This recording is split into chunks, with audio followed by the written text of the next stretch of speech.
الحمدللہ والصلاة والسلام علی رسول اللہ وعلی آلہ وصحبہ اجمعین، اما بعد، اعوذ باللہ من الشیطان الرجیم، بسم اللہ الرحمن الرحیم۔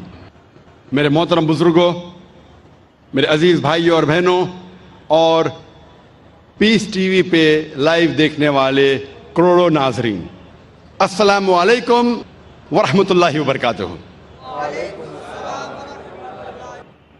نماز پڑھنے کے جو اہم رکن ہیں وہ قرآن مجید میں کا ذکر آتا ہے اور باقی کا ذکر آتا ہے حدیث میں، لیکن قرآن کے ذریعے ہمیں پتہ لگتا ہے کہ قرآن مجید میں اللہ سبحانہ وتعالیٰ فرماتے ہیں سورہ بقرہ میں سورہ نمبر 2 آیت نمبر 144 144، اللہ فرماتے ہیں کہ جب بھی آپ نماز کے لیے کھڑے ہوتے ہیں، صلاح کے لیے کھڑے ہوتے ہیں، اپنا رخ مسجد حرام کی طرف کرو۔ Turn your face toward the sacred mosque. جدھر بھی آپ ہیں اپنا رخ، اپنا چہرہ مسجد حرام کی طرف کرو۔ یہ ہمارے لیے قبلہ ہے، کعبہ ہمارا قبلہ ہے۔ نماز پڑھتے وقت ہمیں رخ کرنا چاہیے مسجد حرام کی طرف، یہ فرض ہے۔ اللہ تعالیٰ فرماتے ہیں سورہ بقرہ میں سورہ نمبر 2 آیت نمبر 238 میں 238، اللہ تعالیٰ فرماتے ہیں کہ جب بھی آپ صلاح کے لیے کھڑے رہو تو stand with a devout frame of mind. آپ جب کھڑے ہوتے ہیں، عربی میں لفظ آتا قانتین، کہ اپنے ڈیواؤٹ فریم آف مائنڈ کے ساتھ آپ نماز پڑھو۔ اللہ فرماتے ہیں سورہ ہجر میں سورہ نمبر 15 آیت نمبر 87 میں کہ اللہ has sent، اللہ نے نازل کیا ہے 7 آیتیں جو ہمیشہ دہرائی جاتی ہے اور قرآن عظیم۔ جب قرآن مجید میں اس کا ذکر آتا ہے 7 آیتیں جو ہمیشہ دہرائی جاتی ہے، اس کا مطلب ہے سورہ فاتحہ۔ سورہ فاتحہ میں 7 آیتیں ہیں، تو قرآن میں اللہ تعالیٰ ذکر کرتے ہیں سورہ فاتحہ کے بارے میں، اور عظیم قرآن۔ سورہ فاتحہ کے علاوہ باقی حصہ جو قرآن کا ہے اسے کہا جاتا ہے قرآن عظیم۔ تو سورہ فاتحہ کا ذکر آتا ہے قرآن مجید میں سورہ ہجر میں سورہ نمبر 15 آیت نمبر 87 میں۔ اور اللہ تعالیٰ قرآن مجید میں کہتے ہیں کہ صلاح میں آپ کو رکوع کرنا ضروری ہے، اور رکوع لفظ قرآن مجید میں کم سے کم 13 بار آیا ہے، اور صلاح کا اہم رکن جو ہے وہ سجدہ ہے، اپنے ماتھے کو زمین پہ ٹیکنا کہتے ہیں سجدہ۔ اور سجدہ کا لفظ قرآن مجید میں 92 ٹائمز آیا ہے، قرآن مجید 92 ٹائمز۔ اور اللہ تعالیٰ فرماتے ہیں سورہ العمران میں سورہ نمبر 3 آیت نمبر 43 میں، یا مریم مقنتی لربی کی وسجدی ورقی ما یا رقیم، کہ اے مریم آپ اللہ کی عبادت کرو اور سجدہ کرو اور رکوع کرو ان لوگوں کے ساتھ جو رکوع کر رہے ہیں۔ اور اللہ تعالیٰ فرماتے ہیں سورہ حج میں سورہ نمبر 22 آیت نمبر 77 میں کہ اے مومنو رکوع کرو اور سجدہ کرو اور اچھے کام کرو تاکہ آپ فلاح پاؤ۔ تو کئی بار قرآن مجید میں کہا گیا ہے رکوع کے بارے میں اور سجدے کے بارے میں۔ اور اس کے علاوہ قرآن مجید میں کئی بار کہا گیا اطیعوا اللہ واطیعوا الرسول، اللہ کی اطاعت کرو اور اللہ کے رسول کی اطاعت کرو۔ کئی بار قرآن مجید میں آتا ہے۔ سورہ العمران سورہ نمبر 3 آیت نمبر 32، سورہ العمران سورہ نمبر 3 آیت نمبر 132، سورہ نساء سورہ نمبر 4 آیت نمبر 59، سورہ مائدہ سورہ نمبر 5 آیت نمبر 92، سورہ انفال سورہ نمبر 8 آیت نمبر 1، سورہ انفال سورہ نمبر 8 آیت نمبر 20، سورہ انفال سورہ نمبر 8 آیت نمبر 46، سورہ نور سورہ نمبر 24 آیت نمبر 56، سورہ نور سورہ نمبر 24 آیت نمبر 54، سورہ محمد سورہ نمبر 47 آیت نمبر 33، سورہ مجادلہ سورہ نمبر 58 آیت نمبر 13، سورہ تغابن سورہ نمبر 64 آیت نمبر 12۔ کم از کم قرآن مجید میں 12 جگہ کہا گیا ہے اطیعوا اللہ واطیعوا الرسول، اللہ کی اطاعت کرو، اللہ کے رسول کی اطاعت کرو۔ اس کا مطلب اللہ کے علاوہ جو بھی اللہ کے رسول فرماتے ہیں حکم کرتے ہیں، ہمارے لیے فرض ہے کہ اسے ہم مانیں۔ تو صلاح کی باقی رکن، باقی چھوٹی چیزیں کس طریقے سے پڑھی جاتی ہے وہ ذکر آتا ہے حدیث میں۔ جب اللہ کے رسول کی صحیح حدیث پڑھیں گے تو باقی چیز ہمیں ملتی ہے۔ اور اللہ کے رسول فرماتے ہیں صحیح بخاری میں جلد نمبر 1 کتاب الآذان چیپٹر نمبر 18 حدیث نمبر 604 میں، پرے ایز یو سی می پرے، نماز پڑھو جس طریقے سے آپ مجھے پڑھتے ہوئے دیکھ رہے ہیں۔ اور یہ حدیث دہرائی گئی ہے کئی جگہ، یہ دہرائی گئی ہے صحیح بخاری میں جلد نمبر 9 میں حدیث نمبر 352 جہاں اللہ کے رسول فرماتے کہ نماز پڑھو اس طریقے سے جس طریقے سے آپ مجھے پڑھتے ہوئے دیکھ رہے ہیں۔ تو باقی چیز نماز کے بارے میں ہمیں ملتی ہے اللہ کے رسول کی صحیح حدیثوں میں۔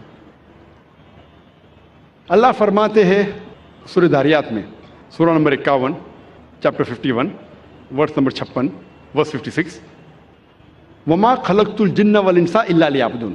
اللہ سبحانہ و تعالیٰ نے جن اور انسان کو اسی لیے بنایا ہے تاکہ وہ اللہ کی عبادت کرے۔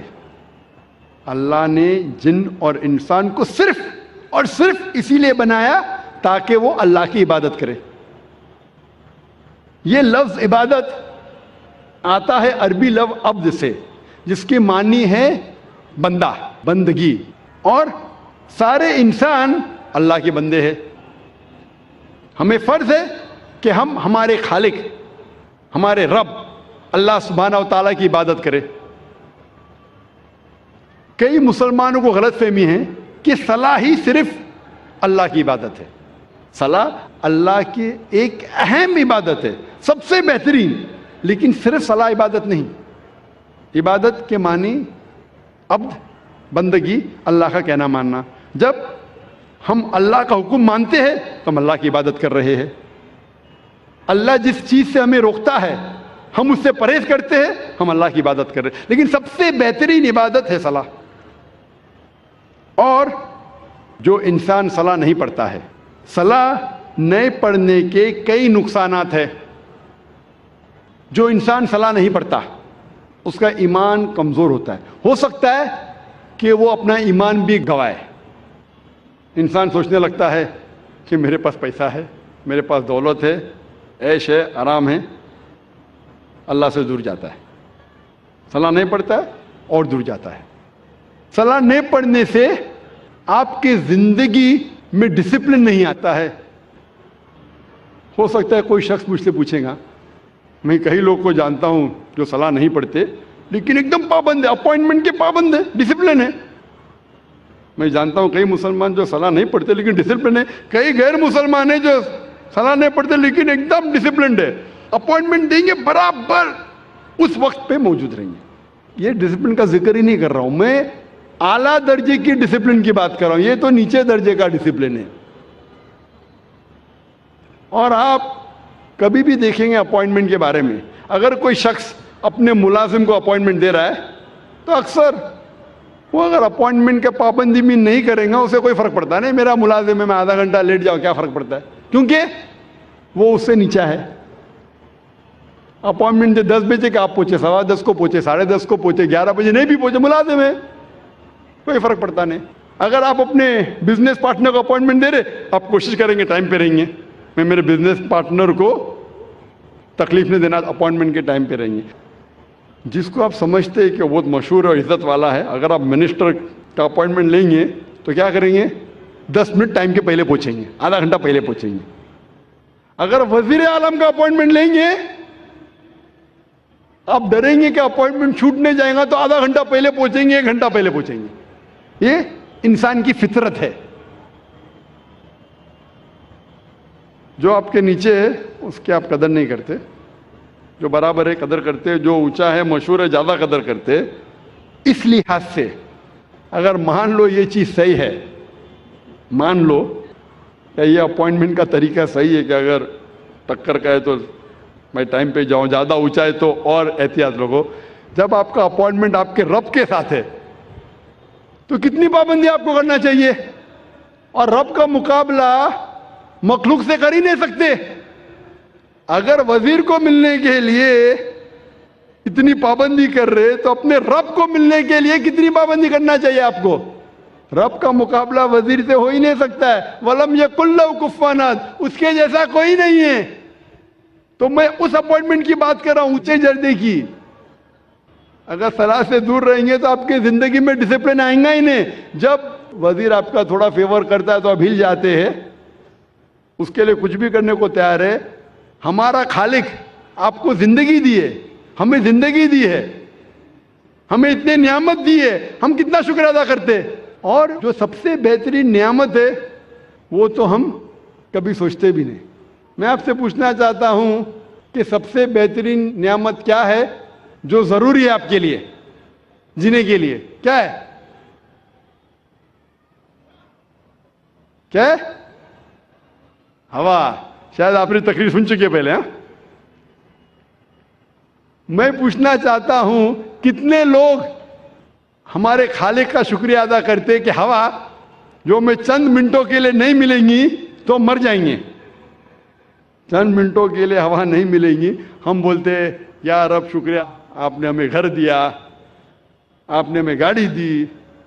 کتنے لوگ شکریہ ادا کرتے پانی کے لیے, کتنے لوگ شکریہ ادا کرتے ہوا کے لیے. یہ جینے کے لیے ضروری ہے. جب میں نے میرے بچوں سے کمپٹیشن لگائی کہ سب سے زیادہ آپ کیا شکر ادا کریں گے اللہ کا, تو ایک سے بڑھ کر ایک جواب تھا. میری چھوٹی بیٹی رشدہ نے کہا سب سے بہترین میں شکریہ ادا کروں گی اللہ نے ہمیں ایمان دیا. ماشاءاللہ, یہ ہوا سے بھی بہتر ہے.